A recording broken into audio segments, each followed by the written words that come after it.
Bonsoir. Le Texas fait un pas contre la censure des géants de la technologie. Des députés ont tenu une conférence de presse pour présenter leur projet de loi visant à protéger les citoyens texans. Le Texas fait de la résistance. Le gouverneur Abbott et le sénateur Hughes ont présenté une loi interdisant la censure des médias sociaux. Les actions des Big Tech pour réduire au silence le point de vue des conservateurs est anti-américain, anti-texan et inacceptable. Et bientôt, cela deviendra une infraction à la loi du Texas. Le projet de loi prévoit de contourner une loi nationale qui dégage les compagnies de réseaux sociaux de la responsabilité des contenus de leurs utilisateurs. En d'autres termes, elle permet de lutter contre la censure des Big Tech sans contredire la loi actuelle. Ce projet interdit aux compagnies de réseaux sociaux de censurer les Texans en se basant sur leurs opinions. Et il a souligné un point important de la nouvelle loi. Elle permettra aussi aux Texans qui ont été annulés, censurés ou dont le compte a été supprimé, de poursuivre en justice Twitter, Facebook ou n'importe quelle autre entreprise. Selon Abbott, ce projet de loi donne aux personnes qui ont été exclues de ces plateformes le droit de revenir. Aucune législation ne le permet actuellement. Le sénateur Hughes a affirmé que la section 230 de la loi sur la communication permet aux États de protéger la liberté d'expression et c'est exactement ce qu'il compte faire pour les Texans. Un média conservateur se défend contre des législateurs qui font pression sur les grands diffuseurs américains. Le média affirme que les députés essaient de les faire disparaître. Les lettres que deux députés démocrates ont envoyées à des opérateurs comme AT&T suscitent beaucoup de mécontentement. Des élus utilisent leur influence pour faire pression sur les entreprises privées afin qu'elles censurent les médias avec lesquels elles ne sont pas d'accord. Cela ressemble beaucoup aux agissements du Parti communiste chinois et non à ceux des représentants élus au Congrès américain. One American News Network, ou OAN, semble être d'accord avec elle. La chaîne a engagé un avocat pour s'opposer aux députés démocrates Jerry McNerney et Anna Eshoo si nécessaire. L'avocat Eric Hurley demande aux députés de retirer leurs lettres avant le 11 mars. En cas de refus, il avertit que le groupe pourrait intenter une action en justice. Le mois dernier, les députés McNerney et Eshoo ont envoyé des lettres à 12 sociétés de diffusion par câble, satellite ou de streaming. Ils ont accusé ces sociétés de ne pas combattre ce que les démocrates appellent la désinformation. Ils affirment en effet que OAN, Fox News et Newsmax ont diffusé de la désinformation après les élections ainsi que sur le virus et ils demandent aux diffuseurs d'expliquer pourquoi ils autorisent ces chaînes d'information et s'ils continueront à le faire.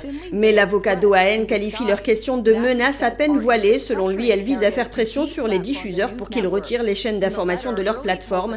Dans sa lettre, l'avocat indique aux deux démocrates qu'ils sont en train, je cite, d'encourager la discrimination des opinions visant à nuire aux voix des médias nationaux qui relatent leurs programmes de manière défavorable et qui peuvent s'opposer à eux et à leurs convictions politiques. Dans une déclaration à The Epoch Times, l'avocat d'OAN a déclaré que les actions des députés feraient la joie de certains des dictateurs les plus brutaux de l'histoire du monde, ajoutant qu'OAN ne restera pas les bras croisés alors que la Constitution américaine et les droits d'OAN sont piétinés. Trump n'a pas annoncé qu'il se présentera en 2024, mais ses partisans se préparent à cette possibilité. Un groupe de supporters de Trump est sorti dans les rues de New York pour déployer un nouveau drapeau avec le nom de Trump et un message tourné vers l'avenir. Partant de la fresque de Black Lives Matter devant la Trump Tower, un groupe de supporters de Trump s'est préparé pour un grand déploiement de drapeaux suivi d'un défilé. Le drapeau porte le message Trump 2024. C'est juste pour montrer à Trump notre soutien, pour lui dire que nous l'aimons, que s'il se présente à nouveau en 2024, nous le soutiendrons à 100%. Et je vous le dis, ils ont gagné les élections en utilisant BLM et Antifa pour faire peur aux Américains. C'est fini, ce n'est plus notre affaire. Selon lui, après les événements du 6 janvier, les grands médias ont qualifié les partisans de terroristes nationaux et ces médias utilisent ce récit pour discréditer le discours des partisans de Trump en le qualifiant de haineux et de provocateur de violence.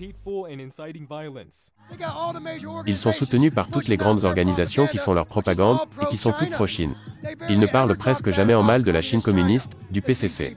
Pourquoi? Parce que le PCC a des partenariats avec eux, tout comme ils l'ont fait avec Hollywood. Malgré tout, ces partisans de Trump sont prêts à sortir et à faire entendre leur voix. Le défilé s'est terminé à Times Square. Les participants étaient accompagnés d'une importante présence policière et plusieurs personnes protestant contre l'événement ont été arrêtées. La Chine voulait acquérir un aéroport dans le nord de la Finlande, selon elle pour faire des recherches sur le climat au pôle Nord, mais le ministère de la Défense finlandais a rejeté l'offre pour des raisons de sécurité. L'Institut chinois de recherche polaire financé par l'État voulait acheter un aéroport à Kemijärvi en Laponie, la région la plus septentrionale de la Finlande. Le régime chinois a prévu d'utiliser cette base comme poste de commandement principal pour envoyer des vols au-dessus de la région arctique. En janvier 2018, des instituts de recherche chinois et un expert militaire ont proposé d'acheter l'aéroport à la ville de Kemijärvi. La proposition a maintenant été rendue publique. Le directeur de l'Institut de recherche chinois a piloté la proposition, assisté par un commandant de l'armée chinoise représentant la partie militaire de l'ambassade de Chine dans le pays. La Chine a indiqué à la Finlande qu'elle souhaitait que la base aérienne effectue des recherches sur le climat et l'environnement. La proximité de la Finlande avec le pôle Nord leur permettrait de mener des recherches sur l'étendue de la couverture de glace. La Chine aurait utilisé l'aéroport pour lancer des avions avec des équipements de mesure autour du pôle Nord. Et l'aéroport ouvrirait aussi un nouvel itinéraire de vol qui passerait au-dessus de l'océan Arctique et la route maritime du Nord. Ils pourraient y faire des observations s'ils avaient une base aérienne dans cette zone. La Chine et la Russie sont toutes deux intéressées par ce projet. Le maire de Kemijärvi a déclaré que le passage du Nord-Est est important et toutes les grandes puissances veulent savoir quel type de trafic y est possible. Un consultant du ministère finlandais de la Défense a déclaré à la société de médias Yleisradio Radio Oy qu'il était peu probable que la base aérienne soit vendue car elle se trouve juste à côté d'un champ de tir stratégiquement important. De plus, certaines restrictions de l'Union européenne sur les investissements étrangers auraient également empêché la conclusion de l'accord. Un professeur de l'université de Laponie, spécialisé dans les affaires chinoises, a également pesé dans la balance. Il a déclaré au journal local qu'il considérait la proposition comme une preuve supplémentaire des ambitions mondialistes de la Chine. Un radio- et télédiffuseur australien suspend 2 chaînes de télévision chinoises après avoir reçu une plainte pour violation des droits de l'homme envoyée par une organisation qui indique que les 2 chaînes chinoises ont diffusé des aveux forcés de détenus. Le radio- et télédiffuseur australien SBS a déclaré qu'il suspendait la diffusion des chaînes d'information chinoises, la CGTN et CCTV, suite à une plainte concernant les droits de l'homme. Un porte-parole de SBS a déclaré à Reuters que les programmes des chaînes ne seraient pas diffusés samedi et qu'il examinait une plainte d'une organisation de défense des droits de l'homme. Un service d'information en anglais de 15 minutes de la CGTN et un service en mandarin de 30 minutes de CCTV font partie de la programmation de la SBS. Selon un article paru sur le site web de SBS News, l'organisation de défense des droits de l'homme Safeguard Defenders a écrit à SBS suite au retrait de la licence de la CGTN au Royaume-Uni en raison de graves infractions de non-conformité. SBS a rapporté que la lettre des Safeguard Defenders disait que les programmes de la CCTV, je cite, impliquent l'extraction, le conditionnement et la diffusion d'aveux forcés et faux de prisonniers détenus dans des conditions de contrainte et de torture. Le ministère chinois des Affaires étrangères n'a pas répondu à notre demande de commentaires. SBS est un radiodiffuseur de service public qui fournit des programmes multiculturels à la radio et à la télévision. Les sénateurs républicains reprochent à l'administration Biden et aux syndicats scolaires de ne pas avoir ouvert les écoles, affirmant qu'il est sûr pour les enfants de retourner à l'école maintenant. Selon un groupe de sénateurs républicains, les enfants et les familles souffrent à cause de la fermeture des écoles. Ils accusent l'administration Biden et les syndicats scolaires de maintenir les écoles fermées. Cela va causer un préjudice irréparable à ces enfants. Biden attend l'argent du projet de loi Covid pour ouvrir les écoles, mais Capito affirme que ce n'est pas l'objet de ce projet de loi. Mais si vous regardez vraiment, il est dit que l'argent de l'école va servir jusqu'en 2028. Et c'est censé être une aide d'urgence. Pour le sénateur John Cornyn, l'argent n'est pas pour le Covid-19. C'est comme de l'extorsion, comme si nous devions payer les syndicats d'enseignants pour qu'ils donnent leur bénédiction sur ce que nous savons déjà, à savoir que les élèves peuvent retourner en classe en toute sécurité. Le sénateur Blunt affirme que certains groupes d'intérêt ne veulent tout simplement pas ouvrir les écoles. Le problème n'est pas l'argent, c'est la volonté de ramener les enfants à l'école qui est le problème. Pour le sénateur Barrasso, le président Biden a promis d'ouvrir les écoles dans les 100 jours et il est en train de se contredire. Joe Biden, voici son bulletin, il mérite un F. Selon Biden, les écoles peuvent rattraper le temps d'instruction perdu. Il suppose qu'elles vont probablement essayer d'ouvrir tout l'été comme semestre supplémentaire. Il souhaite aussi que les écoles ouvrent 5 jours par semaine d'ici fin avril. Un nouveau décret du président Biden revient en arrière sur les choix de l'administration Trump en matière de style architectural des bâtiments fédéraux. L'ancien président Trump avait décrété que tout nouveau bâtiment fédéral sera conçu selon les codes de l'architecture classique, selon les styles néoclassiques, art déco, beaux-arts, l'architecture géorgienne et grecque antique. Derrière moi se trouve la Bibliothèque publique de New York, un bijou d'architecture conçu au début du 19e siècle dans le style classique beaux-arts. Lloyd Lumpkins est un membre de l'Institut d'architecture classique. Il nous parle d'une caractéristique importante de l'architecture néoclassique. Le style néoclassique trouve ses racines dans l'architecture gréco-romaine et donc vous verrez des colonnes et des frontons. Nous avons interrogé des New-Yorkais pour connaître leur point de vue. J'aime ce côté dans l'architecture ancienne qui amène ce sentiment d'histoire et de passé. Ça donne des racines et c'est très réconfortant. Je pense que c'est très joli, et j'apprécie les détails et l'histoire. Quand je viens ici, j'imagine que les gens autrefois voulaient poser des fondations pour ceux qui veulent persévérer. Lumpkins affirme que de nombreux bâtiments fédéraux construits avec des éléments classiques sont porteurs d'un message. Le néoclassique était un style prédominant pour les bâtiments du gouvernement et les banques,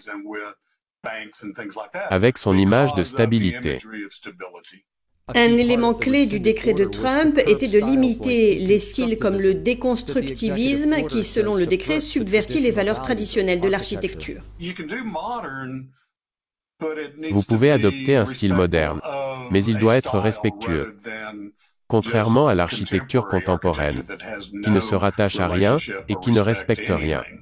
Le nouveau décret révoquant le précédent a pris effet le 24 février et permet aux nouveaux bâtiments fédéraux d'être construits avec les styles modernistes ou brutalistes. Un expert d'une organisation non gouvernementale a découvert grâce à des images satellites 16 nouveaux lanceurs de missiles nucléaires souterrains en Chine. Hans Christensen étudie les informations nucléaires de la Fédération des scientifiques américains. Il surveille le développement des armes nucléaires dans le monde entier. Après avoir annoncé un exercice avec quelques lanceurs de missiles mobiles il y a quelques années, la Chine a mentionné cette zone dans la partie centrale du nord de la Chine. J'ai suivi cette direction et je l'ai trouvée. L'année dernière, le Pentagone a estimé que le nombre de têtes nucléaires en Chine se situait aux alentours de 200 et que le régime chinois cherchait à doubler le nombre. Les conclusions de Christensen semblent confirmer cet objectif. Et soudain, nous constatons que beaucoup de nouveaux silos apparaissent dans cette zone d'entraînement. Jusqu'à présent, j'ai pu en compter 16. Il s'agit donc d'un investissement important. Christensen explique que les silos nucléaires qu'il a trouvés sont situés dans une zone d'entraînement. Il soupçonne donc qu'ils seront probablement déplacés. Selon lui, Pékin veut s'assurer qu'il peut concurrencer les forces nucléaires des États-Unis et de la Russie. Et donc, pour l'instant, nous pensons que la réalité est qu'ils ont décidé que leurs missiles balistiques actuels ne sont pas assez résistants.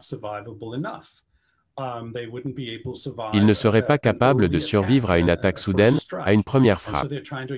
Et donc, ils essaient d'augmenter le nombre et les types de silos qu'ils ont ou auront dans le futur. Les États-Unis ont 3800 ogives nucléaires, dont plus de 2000 qui attendent d'être démantelées.